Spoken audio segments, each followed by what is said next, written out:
누가복음 9장 16, 17절을 보시겠습니다. 누가복음 9장 16, 17절, 누가복음 9장 16, 17절 보시겠습니다. 누가복음 9장 16, 17절 우리 두 구절 같이 봉독합니다. 예수께서 떡 5개와 물고기 2마리를 가지사 하늘을 우러러 축사하시고 떼어 제자들에게 주어 무리에게 나누어 주게 하시니 먹고 다 배불렀더라. 그 남은 조각을 12바구니에 거두니라. 아멘. 오늘 설교 제목은 사명은 주님으로부터 받는 것이다. 사명은 주님으로부터 받는 것이다 라는 제목입니다. 예수님이 오병이어를 받으셔서 하늘을 우러러 축사하셨습니다. 축복기도 하시고 감사기도를 드리신 뒤에 떼어서 제자들에게 주면서 나누어 주라 이렇게 말했습니다.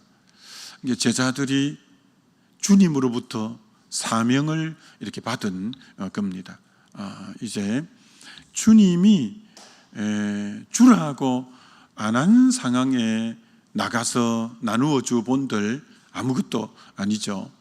근데 주님이 축사하시고 떼어서 제자들에게 주면서 나누어 주라라고 그 사명이 주님으로부터 제자들에게 온 거예요. 사명은 근원이 출처가 하나님으로부터 주님으로부터 오는 거예요. 우리가 잘 아는 구절인 사도행전 20장 24절에 나의 달려갈 길과 주 예수께 받은 사명, 이 사명은 주 예수께 받은 사명, 곧 하나님의 은혜에 복음 증거하는 일을 마치려 하면은 나의 생명을 조금 더 귀한 것으로 여기지 않는다 할 때 주 예수께 받은 사명, 사명은 주 예수께 받는 것이라는 거예요. 받는 것이라는 거예요. 주님으로부터 받은 것을 가지고 가서 나누어 주었더니 이제 5,000명이 다 배불리 먹고 12바구니에 남았다라는 거죠. 여러분, 사명은 그래서 주님으로부터 받는 것이다. 이거 굉장히 중요한 원리예요. 이게 사명자가 아닌 사람은 누구냐면은 주님이 보내지도 않았는데 주님이 가라고도 하지 않았는데 이게 사명의 뿌리는 주님으로부터 와야 돼요. 사명의 출처는 하나님으로부터 와야 돼요. 그래서 로마서 1장 1절 같은 데도 이제 예수 그리스도로부터 택함을, 복음을 위하여 택정함을 입은 나 바울은, 자기가 복음 전하는 그 택정함을 입은 그 근원이 바로 주님으로부터 복음을 위하여 택정함을 입었다고. 자기의 그 근원 출처가 하나님으로부터 시작됐다는 걸 분명히 할 수 있어야 이 사명에 흔들리지 않는 거예요. 그래서 이제 하나님으로부터 제자들이 사명을 받았어요. 자, 사명을 하나님으로부터 받는 것도 중요하지만 두 번째가 또 뭐냐? 그럼 사명자가 나갈 때 뭘 가지고 나가는 거냐? 자기 것 가지고 나가는 게 아니라는 거예요. 만약에 자기가 가지고 있는 오병이어만 가지고 나갔다면 이건 뭐 어린아이 한 명 도시락이니까 한 명만 족하게 하고 아무 일도 일어나지 않았을 거예요. 자기 것을 가지고야 그 지금 수요가 많은데 5,000명이나 지금 장정만 그런데 그 자기 것만 가지고 나가서 그들의 필요를 어떻게 채우겠어요? 사명자는 자기 것 가지고 나가는 게 아니라는 거예요. 사명자는 주께 받은 걸 가지고 나가는 거예요. 주께 받은 걸 가지고 나가는 거예요. 그래서 주께 받은 것을 가지고 나갔더니 주님께부터 받은 것 갖고 나누어 주었더니 5,000명이 다 배불리 먹고 12바구니가 남는 역사가 있었다는 거예요. 이게 굉장히 귀한 원리예요. 사명자는 주님으로부터 나와야 되고 주님으로부터 받은 걸 가지고 나가야 된다라는 게 가장 기본이에요. 기본. 여러분, 제자들이 가진 것은 정말 없는 미미한 자들입니다. 12제자는 저 북쪽 변방에 갈릴리 사람들이 대다수입니다. 출신도 어부 출신이 많고 죄인의 대명사인 세리도 있고, 그들이 가진 거 가지고 주의 사역을 하면 뭐가 되겠어요? 아무것도 안 되죠. 그런데 미미한 자들이라는 거예요. 자기들이 가진 것은 없는 거예요. 너무 미미한 거예요. 이들의 장점이 뭐냐? 자기들이 가진 게 없으니까 끊임없이 주님께 무릎을 꿇고 위로부터 받으려고 하는 거예요. 받으려고 하는 거예요. 계속 사도행전이 무릎을 꿇는 거예요. 기도하는 거예요. 그래서 그럴 때마다 위로부터 능력을 드립힘을 받는 거예요. 그거 가지고 나가면 모든 사람이 경탄하고 놀라는 거예요. 야, 저 학문이 없는 사람이 어떻게 사도행전 2장에 저렇게 역사적인 설교를 꿰뚫어 하냐?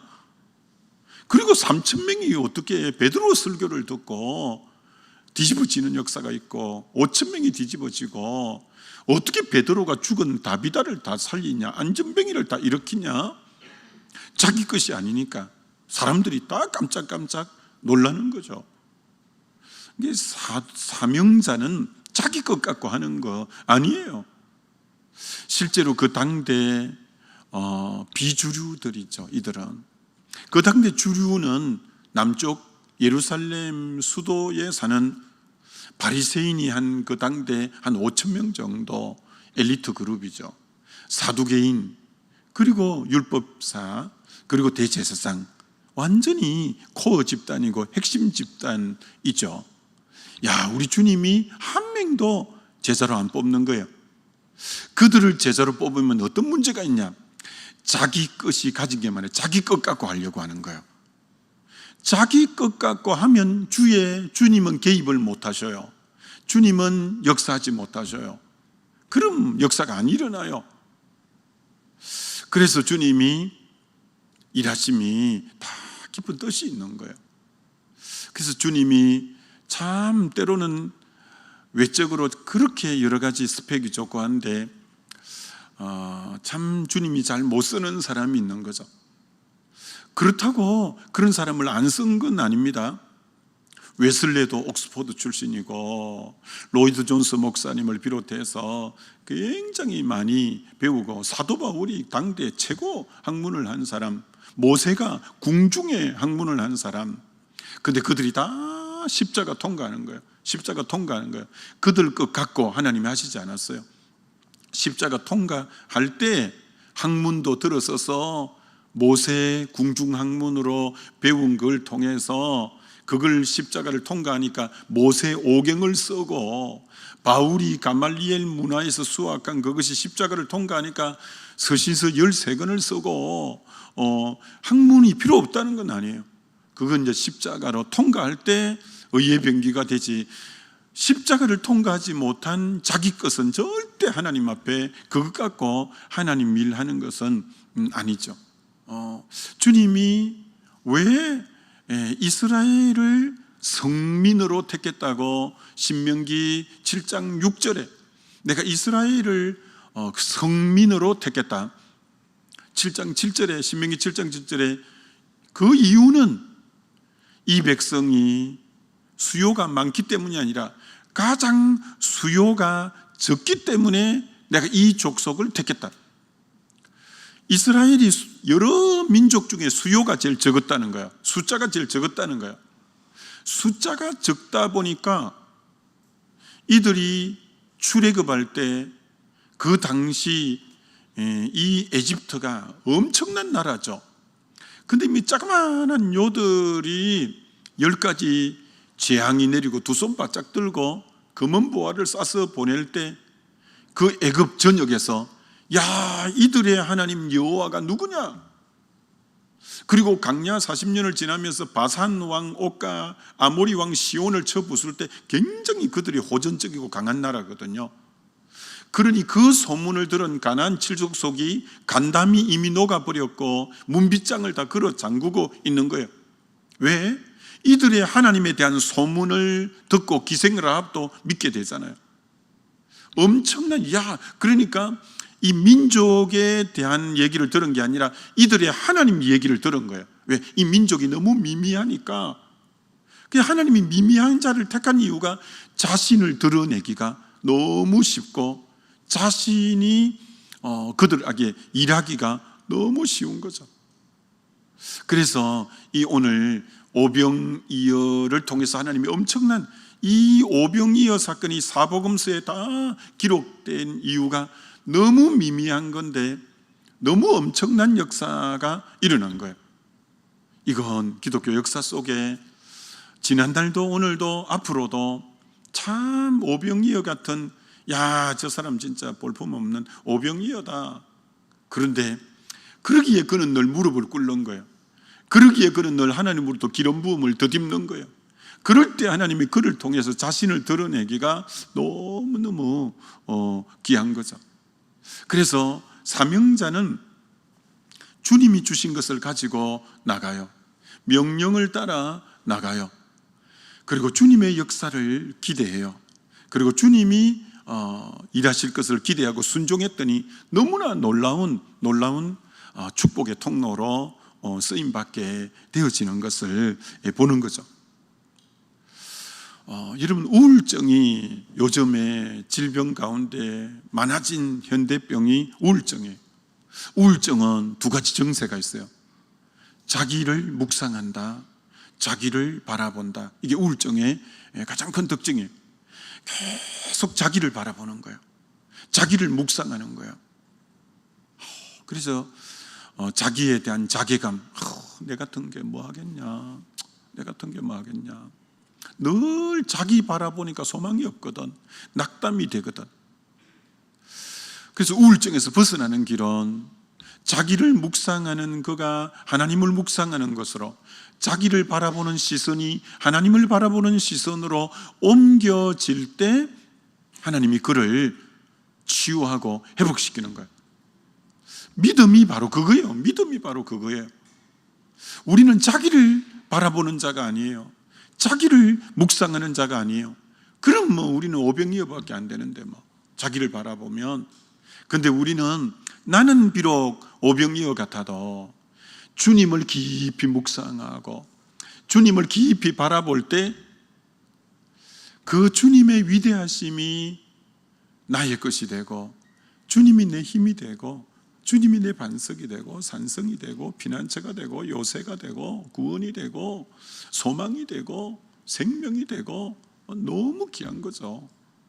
주님을 바라볼 때 소망이 그로부터 나고 나의 구원이 그로부터 나고 되는 거죠. 그래서 오늘 제자들의 이 사역이 주로부터 왔을 뿐 아니라 주의 것을 갖고 주를 주목하면서 주를 묵상하면서 나갈 때 이들이 정말 놀라운 역사가 일어나게 되는 거죠. 그래서 오늘도 참 살아볼 이유가 있고 소망이 있는 것은, 참 평범한 사람인데, 참 그렇게 드러날 거 없고 도드라진 거 없는데, 미미한데, 오늘도 그 미미한 오병이어를 주님의 손에 드리면 얼마든지 주님이 축복하시고 그를 통해 일하시고 그를 쓰신다는 거예요. 주님이 쓰신다는 거예요.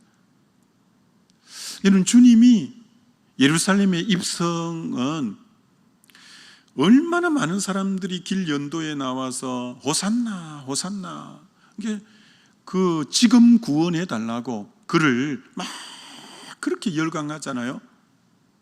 근데 그 놀라운 예루살렘 입성이 제자들 보고 벳박의 맞은편에 가서 메인 나귀를 끌고 와라 라고 하는 거예요. 정말 보통 왕 같으면 애굽의 준말을 타고 위험 있게 떠벅떠벅 이렇게 들어갔을 거예요. 근데 평화의 왕이고 진짜 만왕의 왕이신 분은 나귀 새끼를 타고 가시는 거예요. 나귀 새끼를 타고 예루살렘에 입성하시는 거예요. 여러분, 나귀 새끼지만 주께서 쓰시겠다니까 두말 않고 내어드리는 거예요. 두말 않고 내어드리는 거예요. 오늘도 우리 주님께서 나귀 새끼를 찾으셨어요. 애굽의 준말을 찾으시는 게 아니라 나는 비록 나귀 새끼처럼 참 초라해, 부족해. 그러나 자기를 주께서 쓰시겠다 할 때 온전히 오병이어를 주님의 손에 올려드리듯 나귀 새끼 같은 자기를 주님 앞에 내어 맡길 때 얼마든지 주님은 그를 타시고 역사하시고 일하시는 거예요. 참 주의 일은 내가 나귀 새끼 같다고 낙심할 필요 없고, 내가 오병이어처럼 미미하다고 낙심할 거 없고, 문제는 그 연약하지만 볼품없지만 주의 손에 온전히 올려드리기만 하면 너무나 귀하게 들어 쓰시는 우리 주님이신 줄 믿습니다. 큰 두 번째, 오늘 하나님 우리에게 주시는 말씀이 뭐냐면, 주님의 능력이 대단하잖아요. 어떻게 이 조그만한 이 오병이어를 갖고 5,000명, 약 2만 명 정도가 먹고 12바구니가 남게 하는 이 전능함이 오병이어에서 나타나지만, 근데 이 전능함이 어떻게 할 때 이들이 배불리 먹고 12바구니 남냐면, 그 사명받은 자가 순종할 때 주의 전능함과 명하심과 그 순종으로 반응하는 자들이 연합할 때 하나님의 나라는 이루어져 가는 것처럼, 아무리 하나님이 능력이 많아도 그 주의 명령에 말씀을 받들어 순종하는 자를 통해서 이 땅 가운데 하나님 나라는 펼쳐져 가는 거죠. 주님이 지금 찾으시는 사람은 순종하는 사람이에요. 순종하는 사람. 오늘 순종하기가 쉽지 않잖아요. 그 오병이어를 축사하고 그만 떼어서 줬는데, 아이고 주님 이것 갖고 뭐 하라고 주셔요. 이것 갖고 뭐. 지금 현상 보면 순종이 만만치 않는 순종이에요. 그러나 주님이 주님이신 줄 믿고 순종했더니 나누어 줬더니 또 나오고, 나누어 줬더니 또 나오고, 다 배불리 먹고 12바구니가 있는 것처럼 이렇게 나눠준 거 아닙니다. 주님이 기도하는 순간 오병이어가 막 수만 박스가 확 생겨서 박스 한 박스씩 갖다 주라. 이렇게 했으면 누가 순종 못하겠어요? 그렇게 안 하고 그만 오병이어 그대로 기도하고 그거 떼어서 제자들에게 주면서 나누어 주라고 해서 자기 손에 들린 것은 아마 오병이어보다도 더 적은, 오병이어를 뗀 거니까 더 적을 수 있겠죠. 쪼갠 거니까, 부서뜨린 거니까. 그걸 순종으로 반응해봤더니 5,000명이 먹고 12바구니 남은 거예요. 이게 순종이 만만치 않은 거예요. 그러니까 그만 막 기도했더니 수만 박스가 팍 생겨갖고 하나씩 갖다 줘. 이러면 누가 순종 못하겠어요?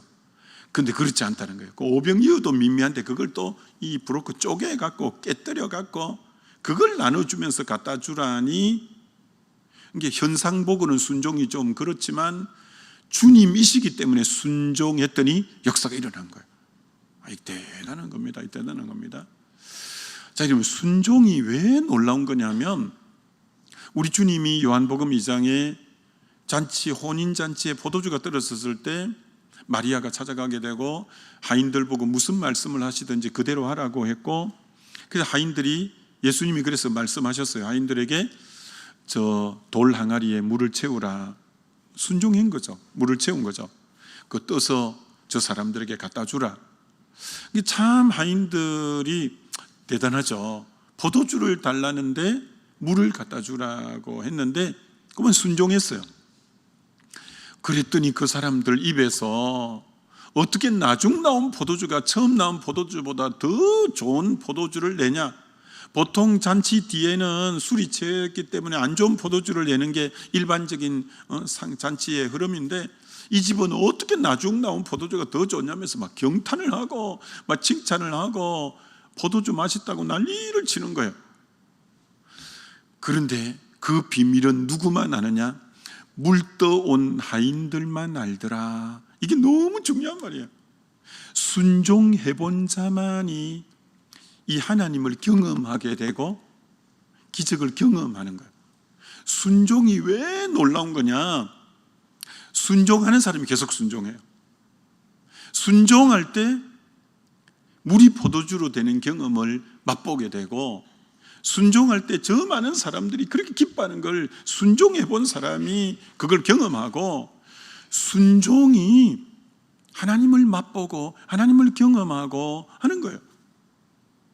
그래서 순종할 때 믿음이 계속 커지는 거예요. 믿음이 계속 자라가는 거예요. 또 순종해 봤더니 하나님의 손길이 그렇게 역사하니까 더 다음에 더 순종하고 싶은 거예요. 더 큰 순종했더니 더 역사가 일어나는 거예요. 믿음이 자라는 사람은 나중된 자가 먼저 될 수 있어요.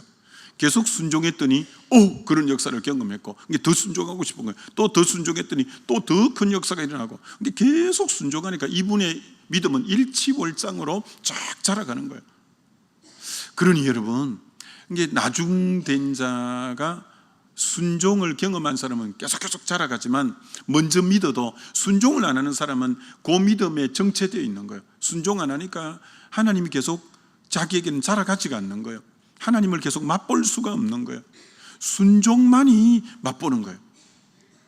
참 요즘 우리 교회의 좋은 현상 중에 하나가 전도를 매일 나가시는 분들이 있어요. 그래서 여러분, 매주 등록을 시키는 권사님도 있잖아요. 매주 등록을 시키는 권사님.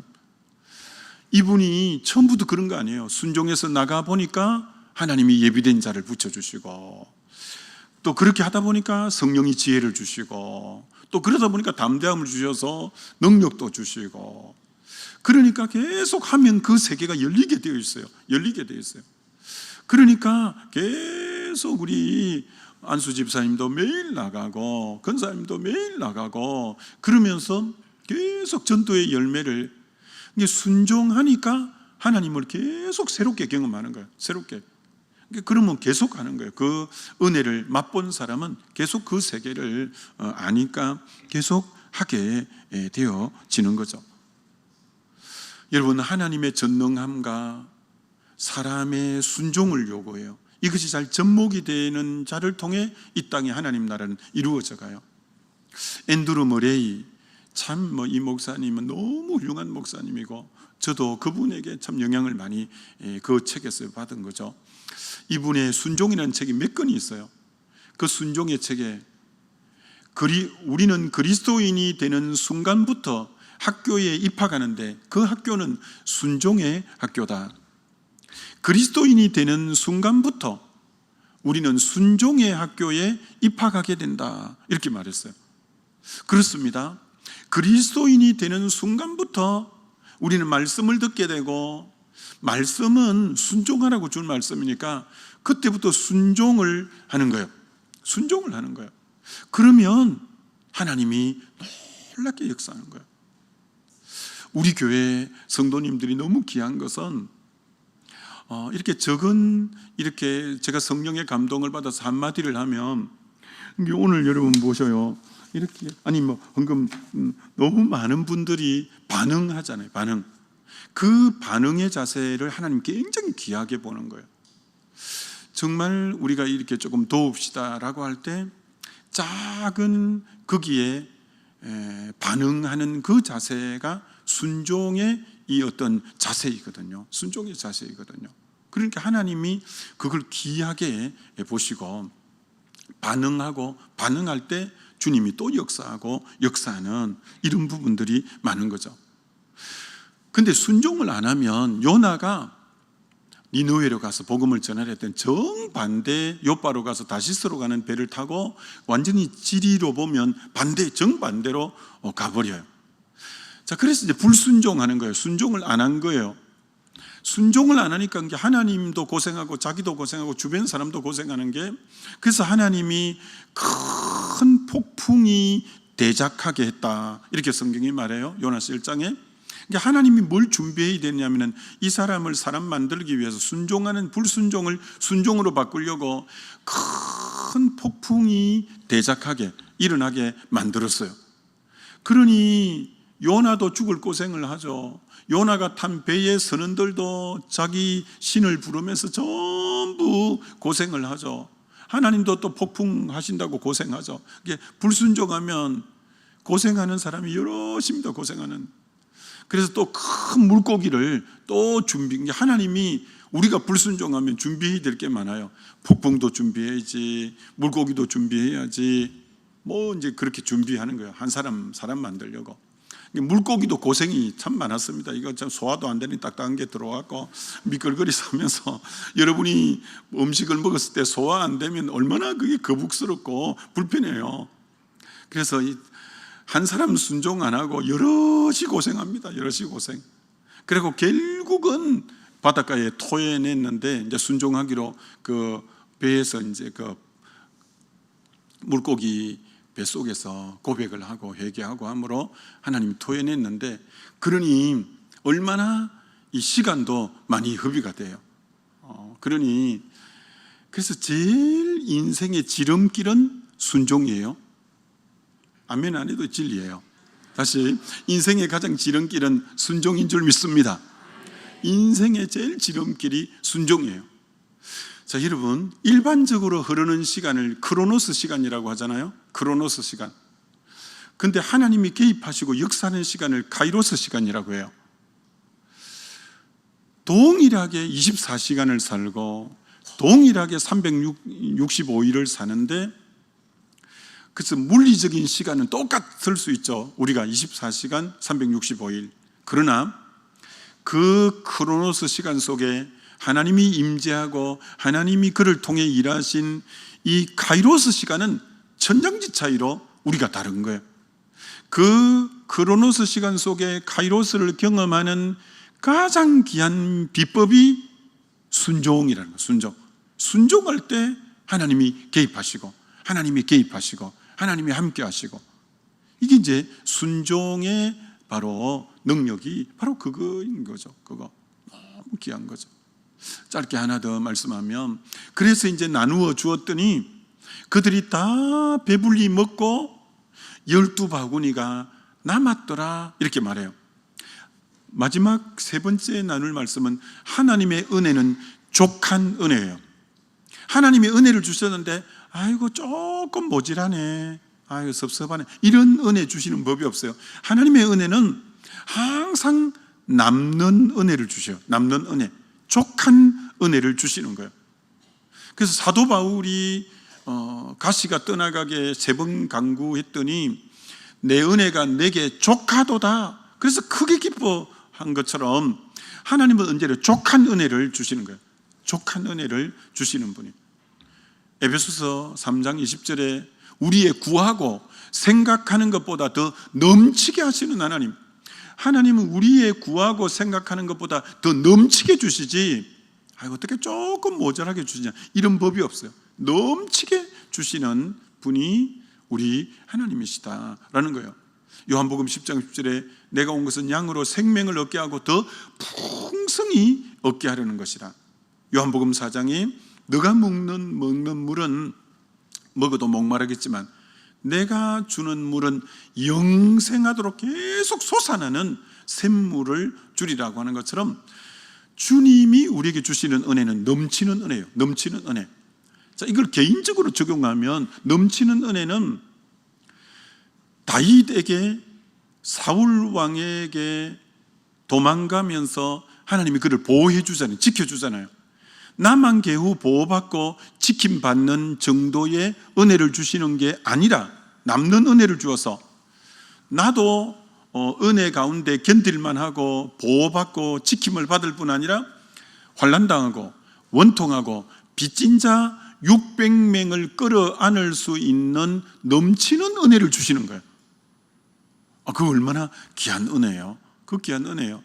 하나님은 나만 겨우 사울의 소나기에서 벗어날 그런 은혜만 주시는 게 아니라 나머지 사람도 돌아볼 넉넉한 여유가 있는 은혜를 주시고, 나중에 그일라가 어려움을 빠졌을 때 그일라를 구원하고, 나중에 두 지파 남유다의 7년 6개월 동안 왕이 되고, 나중에 7년 6개월 뒤에는 통일왕국의 왕이 될 넉넉한 은혜를 주시는 분이 우리 주님이고, 요셉이 팔려갔을 때 겨우 참 상심하지 않고 낙심하지 않을 정도의 은혜가 아니라 자기가 종으로 있는 그 집까지 부여하게 되는 넉넉한 은혜고, 감옥에 갔을 때 견뎌낼 만한 힘만 주신 게 아니라 다른 사람을 꿈 해몽하면서 힐링하고 케어할 수 있는 은혜도 주시고, 애굽 전역에 복을 줄 만한 은혜도 주시고, 자기 가문을 이끌어내고 그